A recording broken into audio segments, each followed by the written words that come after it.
Thanks for joining us on this edition of Business Daily. Coming to you live from Seoul, I'm Lee Ji-yoon. Now, we have plenty on our plate this morning. With the World Water Forum currently underway, Korean businesses hope to further their position in the water industry. More convenient ways for Chinese tourists to buy goods in Korea to help them dig deeper into their wallets. The International Monetary Fund has slashed Korea's economic growth outlook for this year by 0.4 percentage points to 3.3%. The IMF's latest World Economic Outlook report cited a drop in Korea's consumer and corporate growth expectations, saying it could lead to less domestic spending and business investment, both vital for growth. In January, the IMF had Korea growing 3.7%. The latest forecast is far below the Finance Ministry's target of 3.8%, but still higher than the central bank's latest projection of 3.1%. To help Korean companies boost exports, the government has announced new measures to counter the past 3-month decline of overseas sales in the face of falling oil prices. Trade Minister Yoon Sang-jik met with personnel from the export industry on Wednesday to find ways to revive the country's sluggish exports. The measures include providing more trade insurance for export firms and giving more support to small and mid-sized companies by tackling non-tariff barriers to trade in other markets. Cash is flowing to the stock market as investors look to snatch a higher return for their money. The Bank of Korea has been lowering its key interest rate since August, cutting it to a record low of 1.75% last month. Over the 8-month period, 55 trillion won, or about $50 billion has moved into the stock market. On the other hand, banks saw a near 3% fall in timed deposits. Over 6 million Chinese tourists flocked to Korea last year alone. So, new and more convenient ways for these tourists to pay are being introduced in the country to help them further dig into their wallets. Here's our Lee Ji-young with more.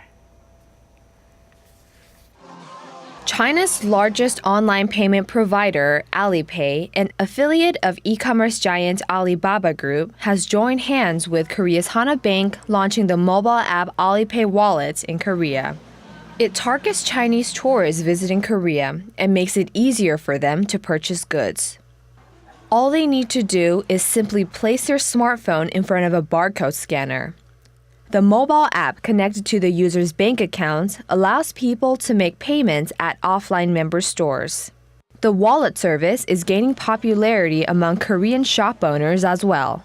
What I like about Alipay is that the payment is deposited just after 1 day and the transaction fee is relatively cheaper. Prominent fashion brands say they will adopt the system at stores frequently visited by Chinese tourists and gradually expand to other shops within a few months. The Korea Smart Card Corporation also forged a strategic partnership with the online payment service, launching a transportation card called M-Pass, specifically for Chinese tourists late last year. By purchasing the M-Pass through Alipay, tourists can make payments for public transportation at convenience stores and other vendors without a specific time frame. On average, one Chinese tourist spends more than $2,000 in Korea, almost double the amount of a Japanese tourist. Korea is expecting to see around 8 million Chinese tourists this year, with industry observers expecting the introduction of Alipay Wallet help boost their spendings. Lee Ji-young, Business Daily. Ever heard of research lab companies? These companies are a matchup of public research institutes and private capital to push out new innovations faster and more effectively. Our Eunice Kim tells us about Korea's very first research lab company and how it's been doing since it broke ground. This patient in her 50s has come to the hospital to get a blood test as part of her metabolic syndrome treatment.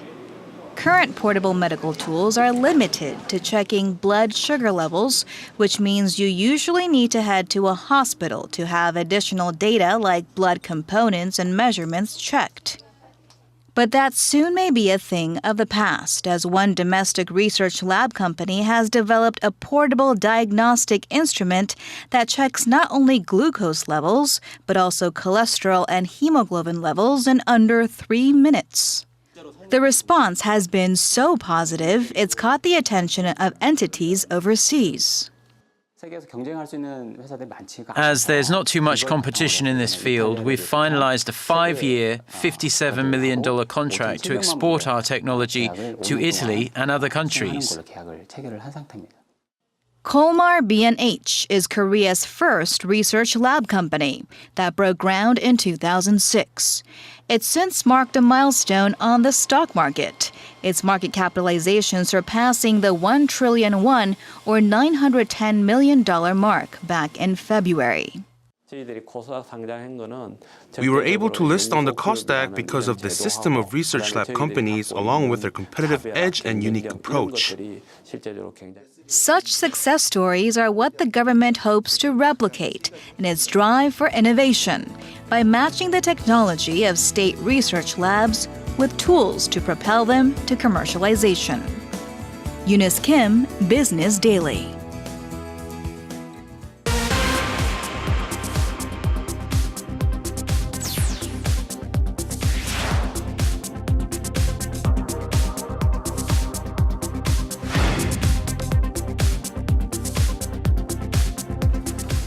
This year's World Water Forum is currently underway here in Korea with a focus on finding ways to cope with global water shortages. And our economics correspondent takes a deeper look into how Korean businesses are working to further their position in the water industry. This coming up in just a bit. Global leaders and organizations are facing a huge challenge at this year's biggest international event on all things water. The basic necessity of life is getting increasingly scarce. 13% of people around the world have no access to clean drinking water. Every minute, a child dies from a waterborne disease. The United Nations predicts a 40% shortfall in water in 15 years unless nations change the way they use water. Water for our future is the theme of the 7th World Water Forum, and the emphasis has shifted from raising awareness to actual implementation. So the water shortage problem is no longer an issue we can turn a blind eye to. And to tell us more about what Korea is doing to solve such water problems while also making money out of this water industry, our Kwon So-ah joins us in the studio. Hello, So-ah. Good morning, team. All right, so I guess other countries are feeling the threats of water shortages, but then we're seeing some companies in Korea making profit out of this water industry. Can you tell us more about that?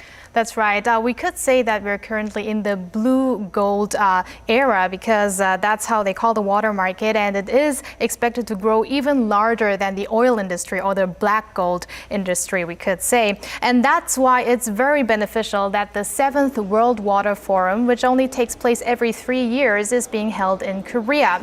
One of the hosts of the event is the state-run Korea Water Resources Corporation, which has been promoting its methods of preserving and distributing safe and clean water. And I talked to the president of K-Water. Due to climate change, water is becoming more and more limited. That's why there is a lot of interest in how to use water in an efficient way. On that matter, we are introducing a new paradigm called the Smart Water Management Initiative that aims to utilize ICT in each of our management stages, from the raw water source to what's delivered to our faucets. K-Water has also proven its competitiveness abroad with 55 projects in more than 20 countries like China, the Philippines, or Pakistan, which range from water supply facilities to hydropower businesses. At the forum, K-Water signed a contract with France-based water management giant Suez Environment, which would enable the two organizations to conduct research on smart water management technology. All right, well then, is it safe for us to say that Korea is being considered as the front runner in this field? Not quite, because according to figures from the government last year, Korea's participation in the global market accounted for just 0.17%. But the water market is on a steady growth path, as it's forecast to be worth $10.56 billion, that is, in 3 years. It has been rising by around 3% annually in recent years. Now, on the global front, by 2025, the market size is expected to almost double from what it was worth in 2010. Wow, then who would you say is the leading player in Korea in this industry? Well, the water market is already around twice as big as the semiconductor industry. And if Samsung is the leader in the semiconductor industry, Doosan is the leader in the water treatment industry. Well, Doosan is the biggest manufacturer of desalination plants in the world. And what desalination plants do is they create fresh water from ocean water. So this helps alleviate regions that don't have enough water, such as Saudi Arabia, the Middle East. Now, the Middle East is one of the regions seeking more partnerships with Korea by carrying out research into techniques such as rain enhancement, known as cloud seeding. We have a very good relation with Korea, and the president visited us 2 times in the country, and we have a lot in common in terms of different applications, satellite and nuclear. So we think also the cloud seeding could be also another subject that we could benefit with Korea and share the experience. Well, so I'm happy to hear that Korea is sharing its experience and also it's providing support for other countries. But what about Korea itself? Are we facing a water shortage too? That's a good question, because experts say that if Korea doesn't better manage if it doesn't better manage its water, that is, it may be lacking water by year 2050. And according to the OECD, Korea is at the highest risk of water shortage among its 34 members. And as more countries face water problems, there are concerns that it could lead to conflicts to secure water. All right, and that's exactly why we have meetings like the World Water Forum to discuss and also to try to prepare for any future water crisis. All right, thanks for coming in today, Soa. Anytime. All right, that wraps it up for now. Hope you enjoyed it. We'll be back here tomorrow with your day's feed of business news. Until then, bye-bye.